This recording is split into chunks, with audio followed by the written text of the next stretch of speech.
Hey guys, Will here at Clearly Filtered. Today we're talking about Chromium-6. It's the contaminant you might know, made popular by Aaron Brockovich, the film, and also the real-life story of people in Hinckley, California, and also kind of spreading to San Bernardino and Riverside.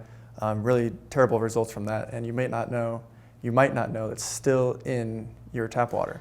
So we're going to learn a little bit more about that, learn what the federal regulations are now, and also how to remove it from your tap water from our president and CEO, Asaya Passwater. So why don't you just tell us what is Chromium-6 and where does it come from? Yeah, that's a good question. So Chromium-6 is a heavy metal. So it is in the same category as lead, as mercury, as arsenic. It is a group 1 carcinogen. What that means is the World Health Organization has declared it as cancer-causing. It is highly toxic.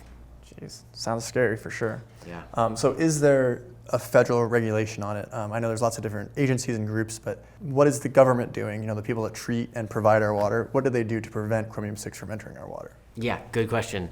So there's two, the only regulation is over total chromium. Okay. So there's two types of chromium, Chromium-3 and Chromium-6. Actually, Chromium-3 is, believe it or not, beneficial, and Chromium-6 is incredibly toxic, like one of the most toxic things out there. Jeez. And they just forgot about 1, 2, 4, and 5, I guess. Yeah, pretty much. So the federal regulation is on total chromium. There is no specific regulation on Chromium-6 specifically. Jeez. Yes. And yet it's, what did you say, a class 1 carcinogen? Group 1 carcinogen. Yikes. Yes. Okay. So with that being said, sounds like it's not really highly regulated. How many people are affected by Chromium-6? Yeah, great report by the EWG.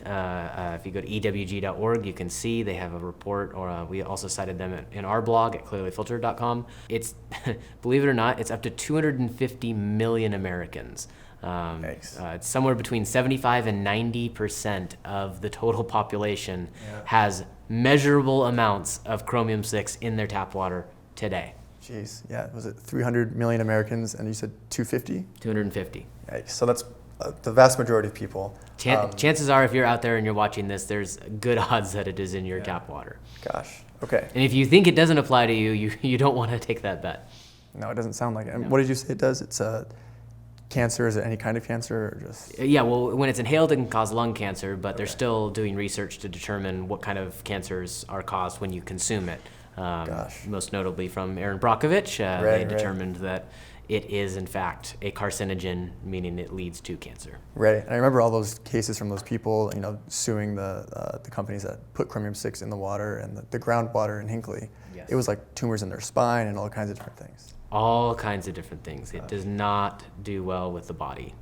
Okay. Yeah. So for reference, you were talking about the regulations on Chromium-6. What's another contaminant? I don't know, mercury or lead or something. Are those things regulated? Yeah, so lead, it's a 15 parts per billion is kind of like the federal limit, where once it exceeds that, then that's when they start taking action, like they did in Flint. Okay. For Chromium-6, it's a little different. There's no federal limit by the EPA for Chromium-6 specifically. The proposed limit for total chromium is 100 parts per billion. Okay, so how much is that for the lay person? 1 part per billion is the equivalent of 1 drop of water in an Olympic-sized swimming pool. So it's not something that, like, if you put it into the pool, you couldn't see it, taste it, smell it. Yeah. But it is just beyond what when I first learned about it, I couldn't believe how toxic it was. Like that, it was beyond my mental capacity of fathoming how toxic this stuff is. Okay, and so just to summarize with all these numbers, it's dangerous at what level? California has declared it dangerous at 0.02 parts per billion, which is almost as low as they can measure.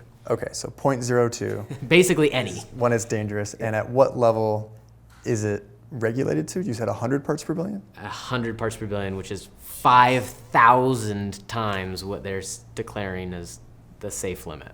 Jeez. So from what I hear you saying, it sounds like it's dangerous. It's not very much regulated. There is no regulation for Chromium-6, and we need one. So lobby your Congress people to come up with one. Yeah, Part of the problem is it's so widespread that if they came out with a limit, I think a lot of water districts, so virtually all, would be in violation of it. Sure. So it is kind of a balance between the EPA has to balance the cost of taking it out of the water, also the feasibility. And Yeah. when you're talking about billions and billions of gallons, it's to remove chromium-6 is going to be a tall order. So if you are not removing it yourself, you are going to be consuming it. Sure. That's the likelihood. Sure, and I'm sure you'd agree with this, but the cost of them removing it is whatever that price tag is, but there's also the cost to all the citizens that are drinking the water, for not just our wallets and trying to remove it, but also for our bodies, all our for all our medical bills and all kinds of things. Like we said earlier, people getting tumors and all kinds of cancer and things. Yes. Okay, so it's dangerous. The government's not doing much to remove it. So what do we do? And honestly, it might not even be realistic to remove it at that kind of scale. Specifically, like most of the water we use goes towards like landscaping and filling pools and washing machines and toilets. Sure. So like really the primary thing I think you need to focus on is what you're consuming. So your drinking water, your cooking water, what you're cleaning your food with. So that would be the first place to start. Got it. Okay.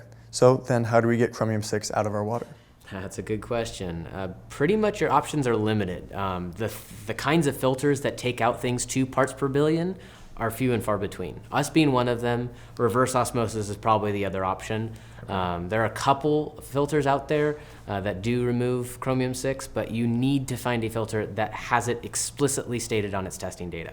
If it does not make a claim for chromium-6, do not assume that it does remove chromium-6, because that would be a terrible, terrible mistake and assumption to make. Yeah, from what you said so far, it sounds like it's a bad thing to ingest, not to mention just have around in any kind of water or anything that you're consuming or working around. So. Yeah, you got to keep in mind, like a filter is not a filter. Like not all are made equal, and so you're going to need to find a filter that is removing things down 2 parts per billion, and that they actually test that low. I mean, if you get those TDS meters, they're only measuring parts per million, and right. That's 1,000 times higher standard than parts per billion. So you need to find even people who are testing at laboratories. This is not at-home testing that you can do.